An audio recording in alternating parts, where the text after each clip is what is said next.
Allô, Nissan? Hey, grosse tempête, hein? Hey, Karine, oui, je sais, les vilains bonhommes de neige sont de retour. Mais avec le Nissan Rogue à traction intégrale, c'est pas stressant. Exact, il est conçu et testé pour nos hivers. Oh, Karine, il y a un bonhomme dans le Rogue. Ah, c'est correct. J'ai allumé les sièges chauffants.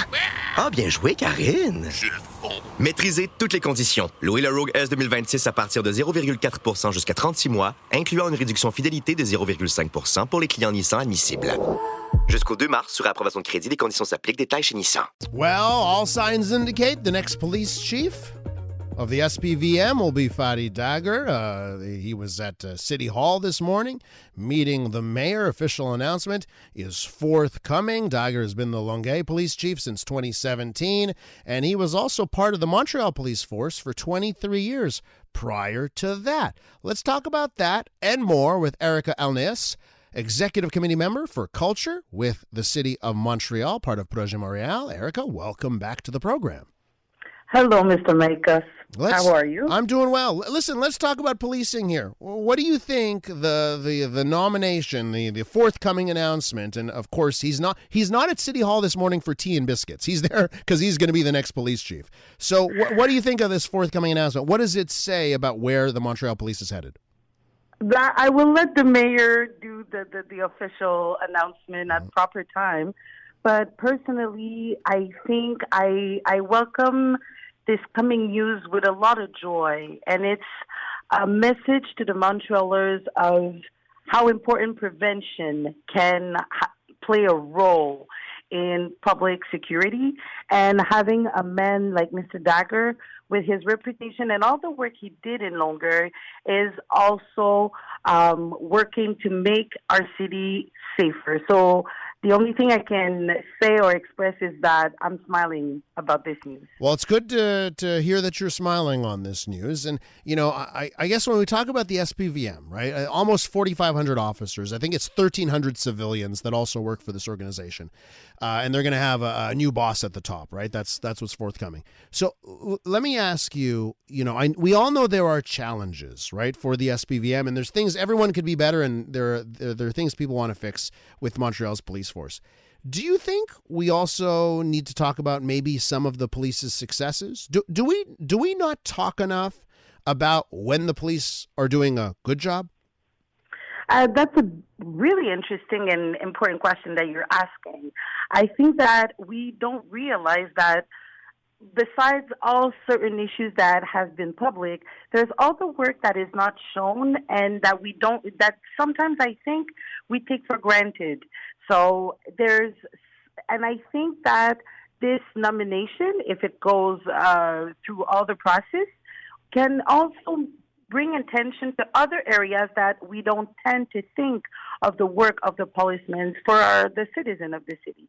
So I would say that their successes and the fact that we have such an important police organization like that, we have to make sure that we kind of celebrate also the good sides. There's things that needs to be addressed. There's things that needs to be and get improved. But I think that with that nomination, as I said, if it goes further, I think that's where it's a history. There's history that will be written. And I think we're going in another bright direction with that.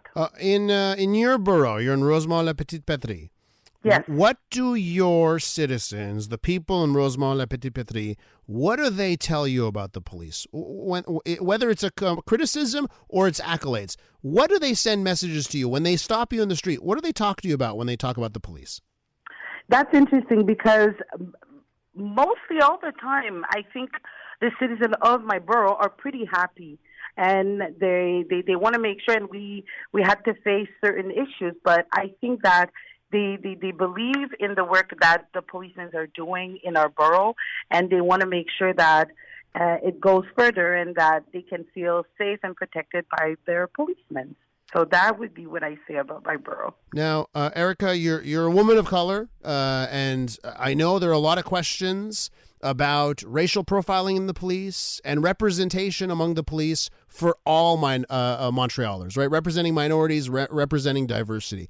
What do you think a switch like this says about the future of the Montreal Police? I think it sends a great message, and I think it's Mr. Legacy this morning that wrote a paper about how sometimes symbols are important, and I think it sends a message that there's a city that really wants to make sure that everybody has a fair place, no matter where you're from, the color of your skin, and that you can achieve what needs to be achieved and what you feel that you're called to do. And I think that's important, that a strong message like that is sent, and I think this is something that is really ingrained in our administration to work for more diversity and that representation. We're with Ericka Alneus from the City of Montreal, part of the Executive Committee, and she's the member for Culture on the Executive Committee. So let's talk about symbols here, right, and why they were important with another story. Let's talk about the John A. Macdonald statue, right? So a recommendation from the committee that the Montreal set up, saying it should not come back. It should not go back to Place du Canada, right? It should stay in that warehouse for now, and it should not go back there. Can you tell me who made up the committee? Like, who are the members of the committee?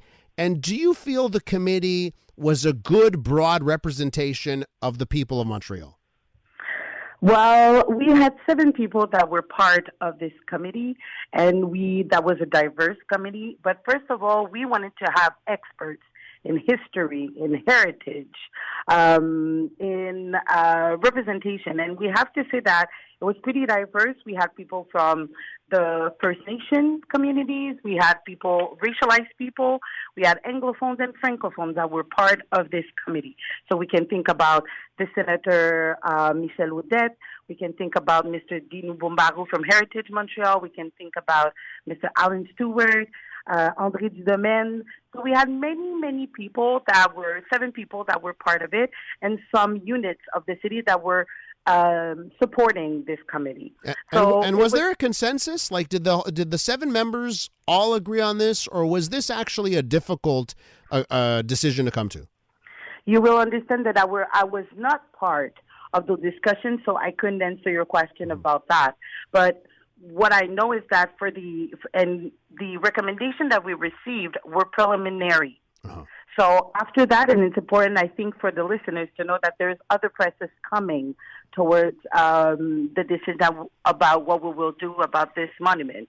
So now that there were preliminary recommendation that has been presented, and there's a public consultation that will occur December 7th at City Hall, where we invite people to express their opinion about those recommendations. Okay.